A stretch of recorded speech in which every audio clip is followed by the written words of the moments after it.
ప్రియమైన దేవుని పిల్లలారా, మీ అందరికీ యేసుక్రీస్తు నామంలో శుభాకాంక్షలు. మీరు చూస్తున్నది జీసస్ ఇస్ కమింగ్ సూన్ అనే యూట్యూబ్ ఛానల్.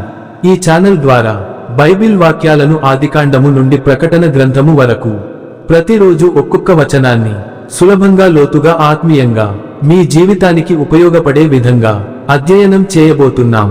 ఈ రోజుల్లో లోకం మారిపోతోంది, కాలం వేగంగా పరుగులు తీస్తోంది. బైబిల్ ప్రవచనాలు మన కళ్ల ముందే నెరవేరుతున్నాయి. ఇలాంటి సమయంలో దేవుని వాక్యాన్ని తెలుసుకోవడం, దానిలో స్థిరంగా నిలబడడం మన జీవితానికి చాలా అవసరం. యేసు త్వరలో రానున్నాడు. ఆయన రాకకు మనం సిద్ధంగా ఉండాలి. ఈ రోజు మన బైబిల్ అధ్యయనం ప్రారంభిద్దాం. దేవుడు మీతో మాట్లాడాలని కోరుకుంటున్నాడు.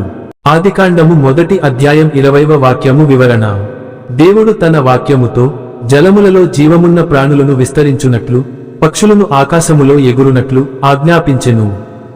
దేవుని మాటకు సృష్టి లోబడుచున్నది. జీవమునకు మూలము దేవుడే. ఆదికాండము 1వ అధ్యాయం 21వ వాక్యము వివరణ. దేవుడు మహామత్స్యములను, చిన్న పెద్ద జలజీవులన్నిటినీ వాటి వాటి జాతుల ప్రకారముగా సృజించెను. అలాగే రెక్కలుగల ప్రతి పక్షినును దాని దాని జాతి ప్రకారముగా చేసెను.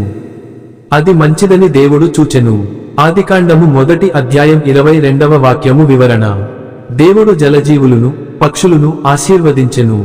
వారు ఫలించునట్లు, అభివృద్ధి పొందునట్లు, సముద్రములు నిండునట్లు, పక్షులు భూమి మీద విస్తరించునట్లు పలికెను.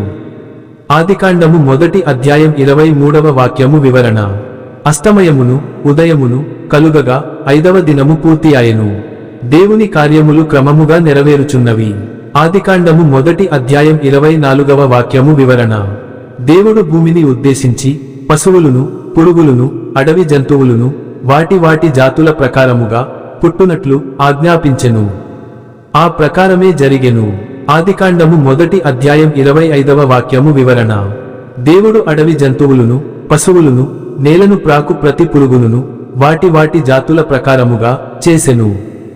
అది మంచిదని దేవుడు చూచెను. ఆదికాండము 1వ అధ్యాయం 26వ వాక్యము వివరణ. దేవుడు మన స్వరూపమందును మన పోలిక చొప్పున మనుష్యులను చేయుదమని పలికెను. వారికిని సముద్రపు చేపల మీదను, ఆకాశపు పక్షుల మీదను, భూమి మీదనున్న సమస్త జీవుల మీదను అధికారము ఇచ్చెను. ఆదికాండము 1వ అధ్యాయం 27వ వాక్యము వివరణ. దేవుడు మనుష్యులను తన స్వరూపమందు సృజించెను. దేవుని స్వరూపమందే వానిని చేసెను. పురుషునిగాను స్త్రీగాను వారిని సృజించెను. ఆదికాండము 1వ అధ్యాయం 28వ వాక్యము వివరణ. దేవుడు వారిని ఆశీర్వదించెను. వారు ఫలించునట్లు, అభివృద్ధి పొందునట్లు, భూమిని నిండించునట్లు, దానిని లోపరచుకొనునట్లు పలికెను. సమస్త జీవుల మీద అధికారము కలిగియుండునట్లు చెప్పెను. ఆదికాండము 1వ అధ్యాయం 29వ వాక్యము వివరణ. దేవుడు మనుష్యులకును విత్తనములిచ్చు ప్రతి చెట్టును, ఫలములిచ్చు ప్రతి వృక్షమును ఆహారముగా ఇచ్చెను. దేవుడు అవసరములన్నిటినీ ముందుగానే సిద్ధపరచుచున్నాడు. ఆదికాండము 1వ అధ్యాయం 30వ వాక్యము వివరణ. భూమి మీదనున్న జంతువులకును, ఆకాశపు పక్షులకును, జీవమున్న ప్రతి ప్రాణికును పచ్చని చెట్లన్నీయు ఆహారముగా నియమించెను. ఆ ప్రకారమే జరిగెను. ఆదికాండము 1వ అధ్యాయం 31వ వాక్యము వివరణ. దేవుడు తాను చేసిన సమస్తమును చూచినప్పుడు అది చాలా మంచిదిగా కనబడెను. దేవుని కార్యములు సంపూర్ణమైనవై యున్నవి. అస్తమయమును ఉదయమును కలుగగా 6వ దినము పూర్తి ఆయెను. ప్రియమైన దేవుని పిల్లలారా, ఈ రోజు దేవుని వాక్యం ద్వారా దేవుడు మీతో మాట్లాడాడని నమ్ముతున్నాను.